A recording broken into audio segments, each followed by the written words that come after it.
మీరు మీ అబ్బాయిని చివరిసారిగా ఎప్పుడు ఎక్కడ చూశారు? 20 రోజుల కింద ఇంట్లోనే కలిసి అన్నం తిన్నాం. ఎందుకు కనపడకుండా పోయాడనుకుంటున్నారు? ఎవరన్నా భయపెట్టారా? గిట్టని వాళ్ళున్నారా? చాలా మంది. ఎవరు వాళ్ళు?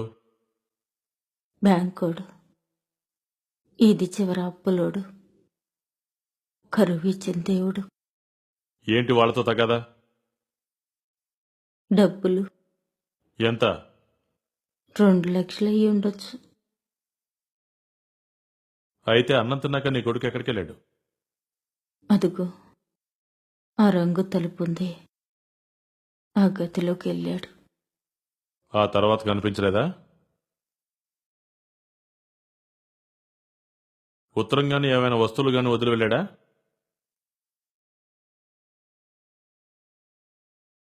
వదిలాడు ప్రాణాల్ని. ఏంటి, చచ్చిపోయాడా?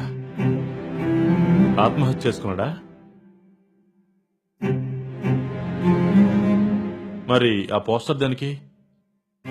విసిగిపోయి అలసిపోయి ఆత్మహత్య చేసుకున్న రైతుల సంఖ్య తగ్గించాలనుకున్నారో ఏమో. పోలీసులు కేసు రాయనన్నారు. అది రాయకపోతే రైతుకొచ్చే నష్టపరిహారం ఇవ్వరు. అది రాకపోతే అప్పులోళ్ల బాధలు తీరవు.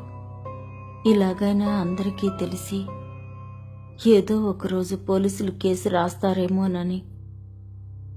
నీకు తిరగడం కష్టమైతే నీ భర్తనైనా మా దగ్గరికి పంపించుండొచ్చు కదా. వాళ్ళలాగే ఆయన కూడా కనపడకుండా పోయి చాలా రోజులైంది.